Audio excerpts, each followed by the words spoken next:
What's up, everybody? It's your boy Deonte Burden, aka Mr. Short Dollar himself. Hey, man, I'm still enjoying myself down here in Fort Lauderdale, Florida, at the Diplomat Resort for the 100 Black Men Annual Conference. Just want to do a quick live stream with you guys today. Today, I want to have a quick discussion in regards to how to teach your kids how to be entrepreneurs. I've been an entrepreneur over 20 years. I'm a father of four sons. All my kids, my two older boys, let me say all, but my two older boys, my 27-year-old, my 20-year-old have dipped their toes in entrepreneurship. My second son's a little bit more heavier in it. I don't necessarily know what my third and fourth boys will be able to do, or they even have an interest in it. But I do want to share what I've learned from other people and what I've applied with my boys in dealing with entrepreneurship. Because a lot of times, a lot of people come to me all the time and say, "Hey, D man, how do you teach your boys how to do this? What make them do this, that, and that?" And some of the things I've taught my kids, some things are probably innate they had inside of them, but also there's a lot of stuff that the hell they ain't even damn listen, to me. I think it could have been life could have been a whole lot easier on them with doing it. But before I get started again, I am Deonte Burden, aka Mr. Short Dollars himself. Mr. Short Dollar YouTube channel, we talk about entrepreneurship, business, personal finance, and investing. Got over 400 videos on the YouTube channel. Got a grant playlist with over 150 grant opportunities. Right now, we're streaming live on Facebook, YouTube, Instagram, TikTok, LinkedIn, and I know I'm forgetting something, but the main hub is the YouTube channel. So go, no matter what platform you're looking at, make sure you go to Mr. Short Dollar on YouTube and subscribe to the YouTube channel. Like I said, over 400 videos on the YouTube channel, and that's the main hub. But again, and what's going on, everybody? Hope everybody doing well. With again today's topic, how to teach your kids how to be entrepreneurs. One of the first things I tell everybody, to be totally honest with you, before you go deep into just with entrepreneurship, I always try to preface it with my kid, anybody else's kid. It's nothing wrong with having a job. That's probably one of the biggest things. Like my personal feelings about working or what another person is mine. Uh, I know growing up, uh, my biggest thing is I mean we had the Rialto Theater downtown. We used to catch the 50 Bank Kid and go catch, go down to downtown Atlanta, and they had the movie theater at the Rialto, and I would see these guys with suits and briefcase and everything like that, and that was my dream growing up. Like, so I went out after high school, went into the military, came out of the military, went to school, got my got my education. Quick story, but then got started working downtown in corporate America. Got my own office, had my suit, had my briefcase, had my own office and everything downtown, everything marble, oak, all the nice stuff. And I learned that all that was real overrated, and I really didn't like it. And I tried to fit in, and I tried to do certain things, and it just wasn't me. Um, I had to learn quick what was going to make me happy. And then from that point, I started dabbling, trying to start my business. My whole life, I worked. I worked pretty much every fast food on Bankhead Highway growing up. I always cut grass there, yard and end jobs. I've been doing that my whole life. So I started dabbling, started my whole thing with entrepreneurship. I started first a resume company. Then we started doing the stuff with the music, and the tax business came along and everything. And everything kind of just started, growing from there. So I tried to go the corporate route about doing everything, and I found out quickly it wasn't something I wanted to do. But then I found out, myself, okay, I like doing things for myself. The problem come up with that is what I didn't know, but I was cool with it, was that the amount of work or commitment and time it takes if you're gonna be an entrepreneur. One thing that I don't think a lot of people realize, I hear people say it all the time, I gotta get off this plantation. I want to do work for myself, do my own thing. I don't think what people realize how damn hard that is, how hard and for commitment it is. Because don't laugh what I'm about to say, but it's benefits of being on the plantation. I don't have PTO. I don't have sick leave. When you're working for yourself, you don't have all that. You got that on the plantation. So if you get sick or something like that pop up, you need to leave work and you still can get paid for that day. That's still on the plantation. You come out here and this where you're doing your own thing. Hey, it's not like that. The days I feel like, I'm tired, I don't want to go in, I'm not going to get money. And also, I might lose customers or clients. Whereas if you have PTO, you can call in, right? Those are the kind of things you got to kind of look at when we start talking about an entrepreneur. And there's other pros and cons and stuff, but I just want people to understand that you have to It's nothing wrong with being employed. It's nothing wrong with having a career and doing a certain path. So definitely don't push your kids away from that because you may already have certain thoughts of prejudice with that. Now, with that said, you say to yourself, "Look, I know my kid has a certain attitude in regards to want to be their own business owner. They want to start and do their own thing and stuff like that." I'm going to share with you guys what I feel is probably one of the best things you need to work on with your child if they looking at going down the road of entrepreneurship, and also being a parent where you don't um, overpress to put certain things on a kid. Entrepreneurship is cool. I love it. I love it. And one of the biggest things I always tell people, when you work for yourself, do your own thing, we're doing it for the love. I always say if you're doing your business and you love doing it, the byproduct is money. I ain't never been the type of person to move for money. Because when you move for money and things don't happen, the money don't come, then you're gonna quit.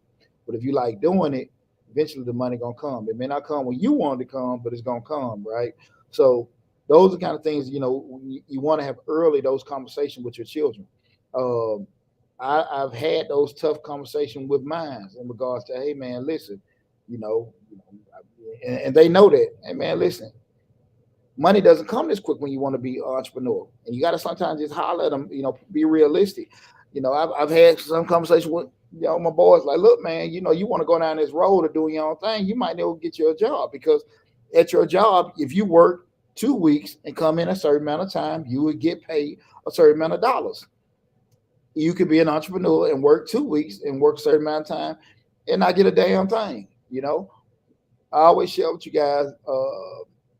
Just away with the tax business. We may start from October to January. October, starting up, promoting, reaching out to clients, training, things like that, mailing out to people and stuff, Christmas cards, all that kind of stuff. And so you start by spending money for the month of October all the way to most of the time the IRS start not start accepting returns until the last week of January, right? But money probably won't be received until second, third week of February. So we're talking about October, November, December, I'm sorry, January. That's 4 months of you doing this, putting out money, putting out time as far as advertising, marketing, training, and you're not getting any money. How many people out here will work 4 damn months with no money coming in, right? So I'm numb to it. That's how tax business goes.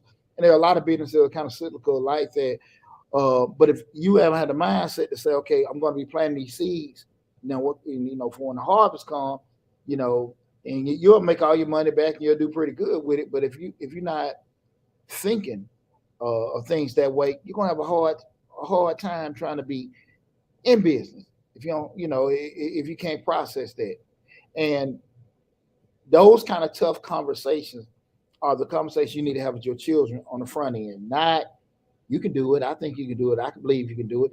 I think everybody has capacity to do things. Some a little bit more than others, right? I can't. I'm not in the business of telling people what they can and can't do.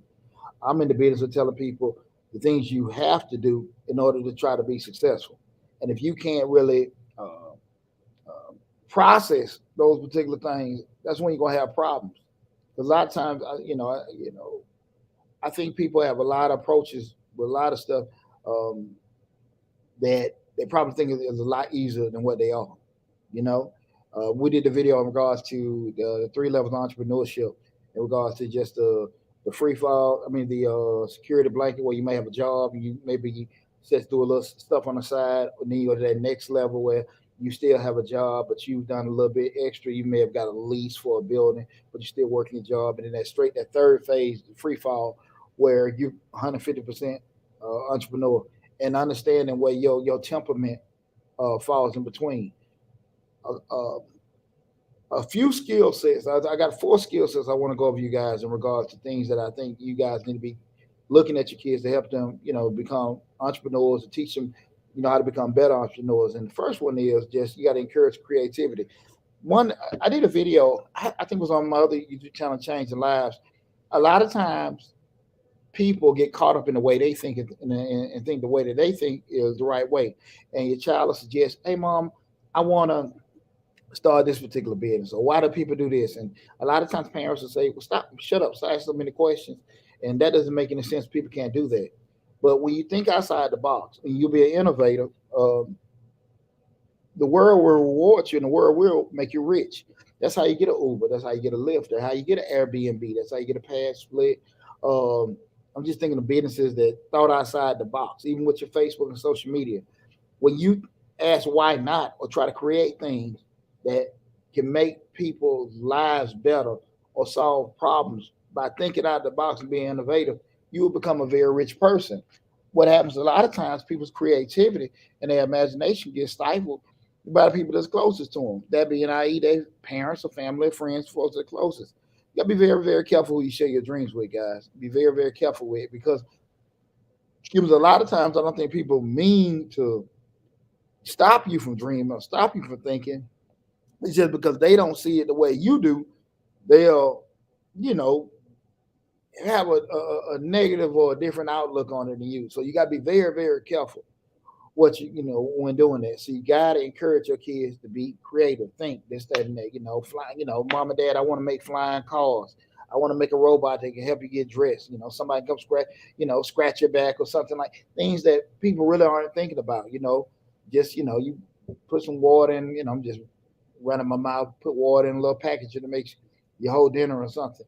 Those kind of things, when to a person that's not their lens or not their world, you may think it's crazy, but you can't stifle your kids' imagination, right?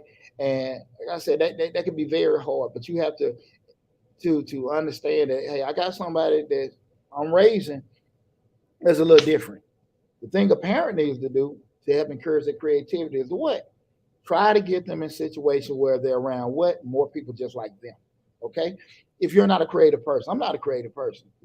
I got one son that's real big in art. He likes drawing my baby boy and everything. I'm not an artist. I used to like drawing when I was younger. But the challenge is for me to make sure I get him in situations to develop more and more his art skills, right? You have to make sure that you want your kids to become the best them possible, not the best what you want them to be possible, right? Because their passion is not going to drive it because that's what you want them to be, right? And everything, and not always going to be able to understand it. I remember the skateboarder Tony Hawk. He was talking about with his father when he was doing the skateboard, and a lot of his father's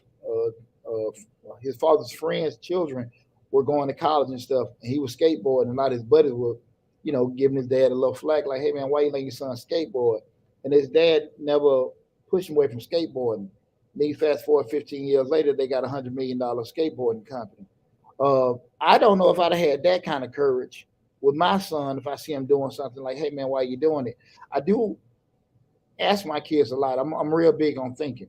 I do encourage my sons to think and ask questions. Why are you doing this? Why are you doing that? Not to tell them, not to make them not do things, but have them really even process the meaning for doing it. And even when they tell me why they're doing something, that doesn't mean I'm going to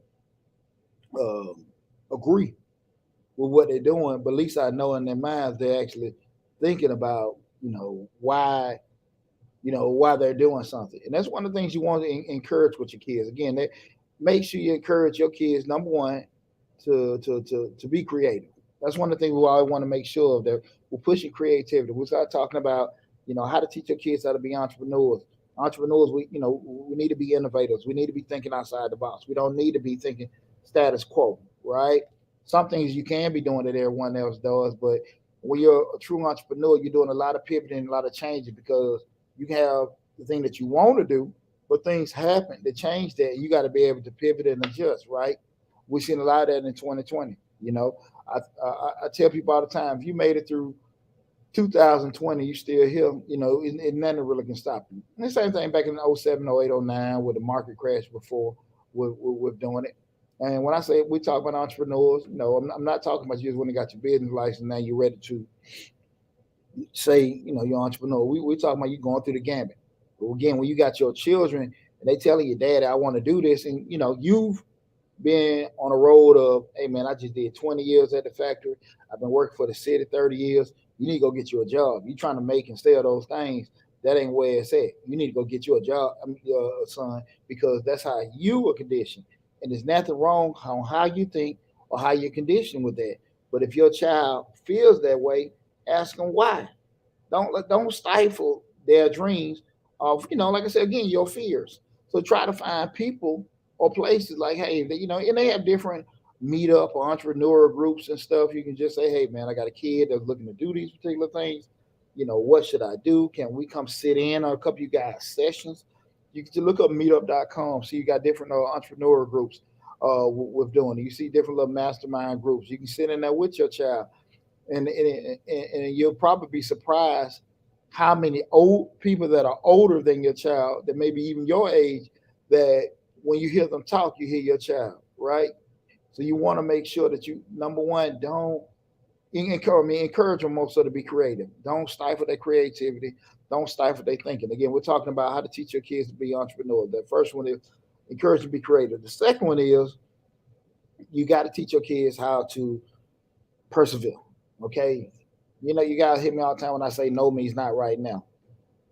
Life is challenging. Life is hard, and you're going to get a lot of setbacks that come along with life.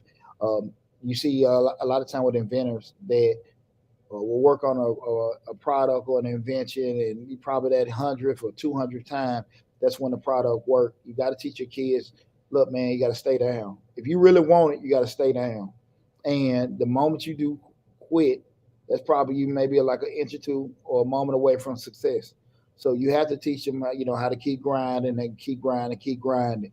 Uh, it's an unrealistic view to think that once you get do the background, get your LLC, get your tax ID, buy the product and sell it, it's going to work like that. It doesn't work like that. And to be honest with you, that's really probably one of the biggest culprit with a lot of people, adults. They get into it. They think that, hey, because they cook good chicken, or everybody like that pasta salad or that particular wristbands and stuff that are close to them, that everybody in the world gonna like them, and that's not how it works. Now that doesn't mean they can't sell it, but they may have to go to a certain place they aren't accustomed to, and from that point, find people that can actually. Excuse me, guys. Make sure we're doing one of my feeds. We get interrupted for a second. From that point, they may have to find people that can help them sell their products. But you got to teach them how to work hard. Perseverance is very pivotal in being an entrepreneur. So when your kid has those setbacks and have those failures, talk to them and have them think about why did this happen. So why do you think it didn't work? What could you do differently? And encourage them to still go to other people that are in those particular positions. Look, that's where you want to be. Okay, the end result of what you want to have, or the product, what kind of product, what are you looking at being, the end game for that? Well, mom or dad, I want to be there. Okay, you go try to help your child build some kind of rapport with people that are there to teach them what they need to do. Okay, but every time they have a setback or failure, you can't. Oh, I told you so. You shouldn't have did it, or even let them quit, Well, I told you guys I cringe every time I hear people ask their children, "Well, what do you want to do? Well, what are you trying to do? What do you want to do with your life?" And the problem that I have with asking your kids what they want to do with their life, you're not doing what the hell you want to do with your life. You're doing what you got to do. And the problem comes up with that is when you actually are doing what you want to do in life, when you actually doing what you want to do, you calling the shots and you're doing what you want to do in life, you have went through so many things that you did not want to do to get to that point. Like I said, the vast majority of people out here are doing what they have to do. So we have to make sure that we got to be very careful with certain words and paths we try to give our kids. So when they do have these setbacks, when they do have, what you may look as a failure, what I look at as a teaching moment, we got to encourage them to understand, listen, and ask yourself, why did that happen? What could you do differently? Some of it may be their from their something they caused. Some of it may have been something they had, nothing to do with. It may be the time of year. It may be the situation. It may be the audience they use. It can be several things. But encourage them to think about why it happened, why it didn't go the way that they planned. What could can it be something that they do that can actually change the whole situation. Okay, but teaching perseverance is very, very, very pivotal with raising an entrepreneur, teaching your kids to be an entrepreneur. You have to make sure that they got thick, tough skins and they're mentally tough, and they can handle those kind of setbacks. You gotta make sure you teach your kids perseverance. So many people quit so early when things don't go their way. You see those guys. I look at even other YouTubers. Yeah, I mean, you can't compete with celebrity. We know that people that just hey, they just want to start a podcast and they just they already got a following. Boom, they're going to be successful. Would you see some of the other YouTubers and stuff like that have millions of followers? Most of them 8 9 years in the game. Real talk, real talk. They just they've stayed down. They went through the whole gamut or whatever and stuff. You just have to stay down with that. Same thing with business owners. Me now at 21 years in the business, and me year three, four when I was doing what I call the chitlin circuit, and people yo-yoing me, and I wasn't getting the money I was supposed to be making. I wasn't confident enough in myself to charge what I was supposed to charge. Again, it was early, it was something else. And did I have moments where I was like, man, I'm about tired of this, I want to do it? Absolutely. Absolutely. But I stayed down. And when you stay down, you'll be rewarded for it. So make sure you teach your kids about perseverance. The third thing is you got to be able to value hard work and doing things. You got to be able to want to put up, sun down. You want to make sure you open up before the other competition and closing up after one. I remember one time me and my oldest son, uh, he'll be 28 this year. He got to be maybe 12 or 13. We was in we were living in Stockbridge at the time, and I remember the coffee shop, a black-owned coffee shop. So they stuck the thing in the window, black-owned coffee shop. It tastes pretty good, coffee straight. Real, real cool brother that owned it. Um, came in, got the coffee and stuff like that. But I knew it was gonna be problems because one day me and him come from football practice. And I'm a big coffee drinker. I'm former military, but I love coffee. And well, man, I love coffee rather. But it was probably about maybe 5:30, 6 o'clock. I stopped by, and the guy like we closed, and I said, man, they ain't gonna be open long. And I didn't say that to be negative. And my son like, why? I said, why you think? He said, I don't know. I said, what time is Dunkin' Donuts open? And well, probably about 2 or 3, or I don't know if they close. What time they closing? Late. How can you have something that doesn't have the popularity or the customer base, and you sell the same product, but you're not willing to work just as hard? That's the thing about it. We can't sit here and come with it when you want to, be an entrepreneur, have your own business. You can't come in there with no damn 9 to 5 mentality. You can't go in there. I'm gonna open up and close. No, you got to do some above and beyond. You'll get to a point where things will be well. Okay, now I can kind of like slow it down or back up this, that, and that. But you got to go through something. You got to go through something. I mean, serious business, right? I don't work as hard as I used to. Now, again, you might see me 11, 12 o'clock at night during tax season, do a video, and that's keep traction and everything. I don't want to fall back, but anybody know me? I, I bust tail. I bust tail, and I've been like that my whole life. But you have to be willing to make personal sacrifices of your time, your money, your time, and just be able to do that. Be able to work hard. Miss a little sleep here and there. I don't encourage people to uh, miss a lot of sleep because that can lead to other health risks, this, that, and that. But I, I think we can go on the side of common sense to make sure that we're working hard enough, but we aren't putting ourselves in kind of uh, leading any health issues with not making sure we're taking care of ourselves in the process. But you got to work hard. You got to work hard, but you got to work hard. And I think if you can make sure that if you got a good work ethic, you're being disciplined, you'll be okay. And you have to be pushing that on your children. Like, no, son, if you want this to happen, you got to keep doing it. I heard somebody years ago told me that I'm not going to be doing some of this stuff because I know my value. I know my value. I heard that, and I was just listen. What the hell is your value? Because I feel like if you know your value, you don't have to say that. Because if your value is at a certain point, you don't feel like you got to compromise. You should be at a point where the money's coming in. The market, how I feel about myself, how the next person feel, that's great. But at the end of the day, the market gonna dictate what people gonna pay. If you feel like I should be a $50 an hour person, I get it. I understand. But if nobody willing to pay you $50 an hour, you probably not. And if everybody willing to give you $15 an hour, I'm sorry, you probably a $15 an hour person. And it doesn't damn matter if you like, no, that's an insult for my credentials, this, that, and that.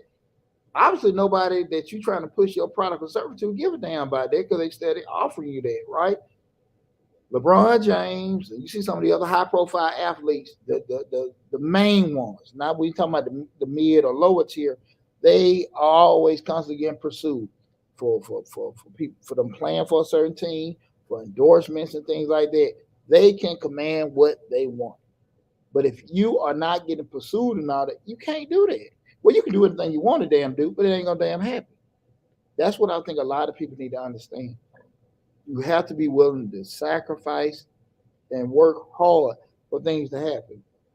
Now, again, don't work so hard. Now, well, let me say this. I will say this. I don't think the most successful people are the people that work the hardest. I think the most successful people are the people that can recover from setbacks the fastest. Because you do have some people out here that, I mean, honestly, they're walking down mules. They will work, work, work, work, work.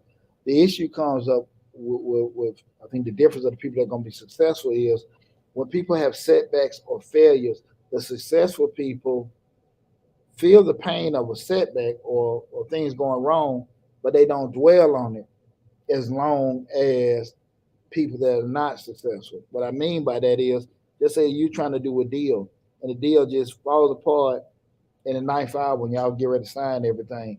People that are successful feel bad about it and they may be stuck in their bed for maybe a couple hours of a day, but after a while, they snap out of it. Then from that point, they're able to get back on top of it and get it going. People that have issues of being being successful or just being so hard working hard, they'll have that same thing happen, and they may be devastated and not necessarily want to do it again. It's just more mindset. Okay, I got one question.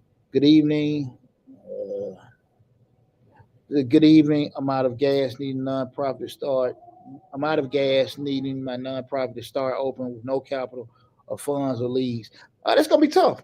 That's gonna be tough. What I will say is just quick housekeeping. What I do is just stay on the live feed. Once I get through with everything we're talking about today in regards to how to teach kids how to be entrepreneurs, I will open the floor up to anybody to ask any kind of questions that's not related to the topic we're talking about right now, which is again how to teach your kids how to be entrepreneurs. So just stay on the live feed, and I open the floor up at the end of the live feed, and I answer any question that you may have. Okay, but again, just teaching your kids to value hard work is so important, and making sure that they can stay down with any kind of setbacks they may have. Okay, the fourth and last thing is you got to encourage the kids to take risks. Okay, remember what I said? Encourage take risks. What's the difference between a risk and taking a chance? A risk is something they have assessed and they've tried to put in things in place to mitigate that loss as much as possible. A chance is something you just do without any kind of research, without any kind of homework, not caring, right? You know, unprotected sex is not a risk. Unprotected sex is a chance. You don't know what you're doing, right? A risk is something that you don't sit here and did some research for, thought through it, and whatever. Just like you see a certain deal that you say, okay, hey, listen, I got to put an X amount of dollars in. I don't have that much experience. It's a new product, this, that, and that. You're going through different things they can do, and you may look at it, well, if this happens, I can do this maybe to battle it out. If that happens, maybe that can happen. Those particular things, that's a risk because you're actually looking at ways that you can mitigate that loss. A chance, you just don't know. You're just gonna try without anything. But you want to encourage your kids to take risks. So we got a question right here. Uh, what business advice would you have for YouTube with 80,000 followers? Give me one second, Tony. I'm gonna circle back with you once I get through with these, man. Um, um, Again, I answer any question you guys got. Give me 1 second to get through what we're talking about with teaching kids how to be entrepreneurs, and I'll circle back with you with that. But the last one is again encourage your kids to take risks. Far too often we put our fears and our our reservations on our children, and they don't try to do certain things, and again that kind of gets held back. And what happens is when we stifle our kids' creativity, when we tell our kids to shut up and stop asking so many questions, when we don't encourage our kids to try certain things and see how it goes, and if it doesn't work out, uh, we have adults that are going to be stifled. They're not. They is going to be trying to look for at being regular, not trying to take look for things that will make them happy. Um, they don't want to ask questions. So you always ask your kid, "Damn boy, you didn't think about this. You didn't ask about that." Because a lot of time when they were trying to ask questions and be inquisitive, you told them to shut up, and they don't look at taking any kind of risk to make them, because it's going to be hard. I'm going to be very honest with you, to be successful in business by not taking certain risks. You can actually do certain things, but there are some things you got to have to bank on yourself. Like I just gave an example with the tax business. You knowing that you're not going to be, you're putting out X amount of dollars in over a certain period of time, and you don't have any money coming in with that. You're doing something for 4 months, expensing it out, at that fifth month, now you start looking at doing some work and then maybe getting some revenue in. That's a gamble, but you actually have done your research to find out how can I do this this way. What can mitigate that loss? What can I have in place? Those are taking risks, and you want to encourage your kid to take risks. You don't want to. I wouldn't necessarily teach them to do any kind of Vegas gambling, but they just betting the whole house and they can lose everything. But challenging themselves and going stepping out and do that, I'm all for it with doing it.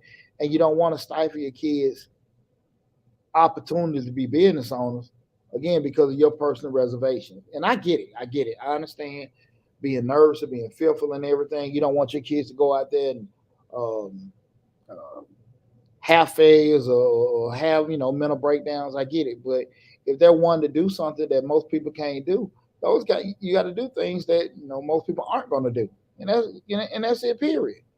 That's it. Period. If business were easy, everybody would do it, right? And how many of us have known people that have started, stopped, started, stopped, started, stopped, and then when you ask them about why it didn't work, they would give you every damn excuse except the right reason, right? People didn't want to do this. People want to do right. Folks want stuff for free.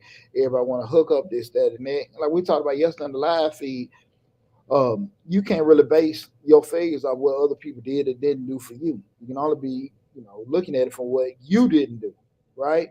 And teaching your kids that whole accountability mechanism where, listen, this is on you. You can't control because these kids then buy your product or people want stuff half off. That means you need to get a different set of people that you're trying to push your product or service to. And as soon as your kids can get those things in their mind, let me find my audience, let me find my customer base, then I think that'll be a whole lot better on again. So again, those when we start talking about how to teach your kids how to be entrepreneurs, those four key things I think that you should be pushing on your children. The first one being encouraging their creativity. Make sure they're being innovative. Make sure they're thinking outside the box. Don't stifle the way they think because again, you don't see it, right? It may seem crazy or stupid to you, but again, that's how we got Uber. That's how we got rideshare. That's how we got Airbnb because people were like, we don't have to ride taxi cabs. We ain't got to go to the hotels. I got room in my house. Why can't I do that? Right? You see Turo going around. I got these extra cars in my yard. Why can't I rent them out? Thinking outside the box, you get rewarded for it. The second thing is teaching the perseverance. You got to teach your kids to keep grinding, keep doing this, keep working hard at stuff, even when things aren't going the way they want to go. Okay. Again, if you know that's not you and you can't see it, the job for the parent is to find people that are like that and try to get your child around them folks in some shape, form, or fashion so they can get some knowledge or motivation on how to be that way. Okay? It's nothing wrong with you not knowing something. It's something wrong with you not knowing something and then trying to push people away from it because you're not familiar with it, right? So they want to go down a certain career path or business path, and you're not feeling it. I get it. And again, we still want to make sure it's moral and the morally right. The ethically right. You're not breaking any laws. You want to keep it in that, right? I'm not saying anything that's illegal, pushing them. But if it's a path that you're not really familiar with, don't be so quick to push them out, from doing it. So make sure you teach them that perseverance of working hard. Don't quit and don't quit and don't quit, don't quit, don't quit, and how to bounce back and learn from different setbacks, and understand that those are teaching moments for them. The third one, value hard work. You gotta be able to grind. You gotta be mentally tough to keep going when nobody else want to go. You gotta be mentally tough to do it. And a lot of times that mental toughness come around, just keep yourself in good shape. Uh, I'm not going to go through all this stuff with just eating the right foods or this, that, and that. But you got to, we learn in the military reason why we do so much training, because you don't get a chance to get in the rest in warfare. For the most part, you got to go through a lot of stuff. So the best way for you to be in the best shape to be, without limited rest, is be in the best shape possible. So make sure you encourage the kids to take care of themselves during that process. They give them the extra edge, but also uh, just be ready to do what others aren't willing to do. Again, morally, ethically, right, things like that. But just be willing to go that above and beyond and grind, to make their dreams come true. And the last one is encourage risk taking. Uh, Guys, again, we don't have your reservations just halting your kids. So push them. Hey, go try it, man. Go try it. Because if it don't work, you can at least say I tried. But when you never try, you just never know. And I hate when I hear people talking about, well, I wish I hadn't quit. I wish I hadn't did this, that, and that. Well, you should have damn quit. But a lot of times, most people that did quit on something in life, be it a certain sport, be it a certain job, be it a certain career path, they went to somebody they were close to, somebody that they trusted their opinion, and that person told them, oh, damn that, or quit that. I wouldn't do that. I wouldn't let that man do this, that, and that. And it's not that sometimes a person is mistreating you. It's just that sometimes you got to go through some BS to get where you want to be. And because you went and talked to that person that was close to you and they told you not to do it, you stop. But then you look back all the years later, man, I shouldn't even listen to that person. So if you know you are that person that a person may come, that a child may come to and ask for advice, you need to be prepared to make sure you send them on a pathway that can be best for them. Now, again, you might be just being honest with them, man. I don't think that being is the best thing for you. And you're genuinely not hating on them, anything like that. You just being straight honest with them, right? I get it. Like I just shared, I've said that to my own children, man. I think you might need to go get you a job because you want the security of an employee, but the freedom of an entrepreneur, and you can't have both, right? So I've had these tough conversations with my children, with everything. So if you feel differently, do something different. But you got to make sure that you really putting on them to try things that most folks don't want to do. Encourage that risk taking, okay? So that was pretty much the live feed I went ahead today, how to teach your kids how to be entrepreneurs. So what I'm going to do now is open the floor up. So if anybody got any questions or anything like that, that outside of what we talk about right now, I want to ask you questions. So let me go back to, I got, uh, oh man, Proto T. All right, we're going to call you Miss P Press. On TikTok, good evening. I'm out of gas, needing my, I'm out of, good evening. I'm out of gas, needing my nonprofit to start open with no capital funds or leads. Here's the issue with that. Like, you got to be realistic about um, what you need. Number one, I always say know how much funds you need. And then from that point, you got to actually be able to set a pathway to be able to get those funds. Um, Most folks we talked about yesterday, even we're dealing with investors. Uh, you got to understand if you can, you can go to a bank, and if you got credit challenges, things like that, people are gonna be reluctant to do it. People are not gonna just fulfill your dream or fulfill your vision because you asked for it, right? That's not how things work, right? And I always say, turn the table around. If you were to help somebody, if somebody needed your help, and please don't say, okay, because I'm gonna do it because I'm a good person. The thing you want to do is say, what would I want to hear from them? What could they say to me for me, to be able to get them help? And that's where you need to go from now. Look at the videos we got in regards how to fund your business, the Business 101 series on Mr. Short Dollar on YouTube. Go to you'll see the financing playlist, uh, and you'll probably get some information there. Don't know the available for scholarships either. You just got to do a little homework. You got to do a little homework. But go to Mr. Short Dollar on YouTube. Go to the finance playlist, and I have a lot of information on business funding 101, personal loans, business guarantees, all this information. We got all these different grant opportunities. Go to Mr. Short Dollar on YouTube and look through that information first. I mean, like I said, we got over hundreds of videos. It's over 400 videos on the YouTube channel. There's a lot of great information you can look through. And if you don't see anything that can help you or be applicable to your situation, then reach back out to me, okay? Next one, man, Tony, we asked this question. This is coming from Facebook.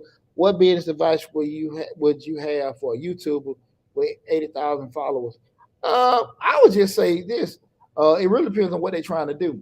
The thing of it is, even with YouTube, if you got 80,000 followers, I assume you be monetized. You make your money on Google Ads. It really depends on what they're trying to do. You got different options. If you're trying to sell courses, you're trying to sell merchandise. He's 21.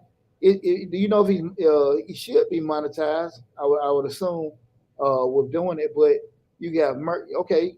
You got things you're looking at to do. If you want to sell merchandise, if you want to sell courses, if you want to sell different things as far as you meeting up, it depends on what they're doing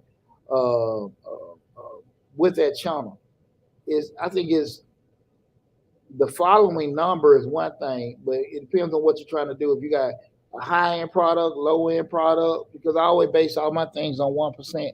If I can get 1% of the people that's on my channel, so we got 80,000, we're talking about what 800 people that may pay for a certain amount of a course, then you're okay if you actually work your numbers back from that.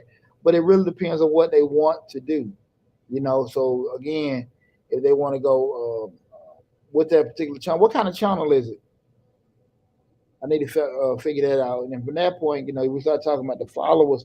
Uh, what are they trying to do with it? Okay. Let me see this. Check your sound. It's going in and out on here.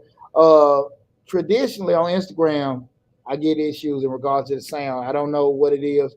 I know on the other platforms, I think the sound is clear. I would advise you. I appreciate you tuning in on Instagram, but it probably best if you go on the YouTube, TikTok, LinkedIn, or Twitter, one of the other platforms to pull it up. Is I don't think it's nothing with my phone. Um, with I think it's more so just something with Instagram. We streaming live, but I advise you go to one of the other platforms. But answering the question regarding what kind of advice would you have for a YouTuber, I would just with 80,000 followers, just depending on what they're trying to do, what product they got. Vlog, interview, pranks, good advice. Uh, you can probably, if it's not a solid product they got, I would just say more so try to sell merchandise or something like that with doing it. And as you expand or do certain things, you'll have to learn because you'll learn then, okay, that whole side of the merchandise from a pricing and costing standpoint. If you got that kind of following, how many people would be interested in doing it? Do you know how, what kind of audience you have? Will they pay? Are they only willing to pay $10 for a shirt, or will they pay $50 for a T-shirt? Will they only pay $15 for a hat or $60 for a hat? You can gauge it from there with doing it. But if you don't have like a tangible product or anything like a course or anything like that, you probably just limit it with doing that, and that's not a bad thing. But you can just work your numbers backwards, and when you start looking at just we're just showing experience or interviews and things like that. That way you can get a good idea of what your audience would they be willing to pay for your particular product. Okay, because again, you're still going to get your Google money with the videos and stuff like that. Or you can also do paid sponsorships. If you got 80,000 followers, a person will maybe want to pay you X amount of dollars. For you to just mention a product, their soda, their particular thing on your channel. Yeah. So no. My pleasure, man. Glad to help you and everything with that. But definitely like just sponsorships to be able to sell people, run your own commercial ads on your channel. Does anybody else got any questions or anything? So I'm down here, Hollywood, Florida. 36th annual 100 Black Men annual conference been pretty cool. I'm finna change clothes, go walk around the beach. They got a black tie event tonight. I don't know if I'm gonna put the tux on, but I might. I'm gonna go down here and drink some liquor out of coconut for a little bit and enjoy myself. Go walk the beach and check out the beautiful scenery out there. But I really appreciate you guys. You got any questions later on, just make sure you reach out and let me know and stuff. Best of luck to you guys. I hope you guys enjoyed the discussion. Love you guys. Be safe out there and take care. Talk with you soon.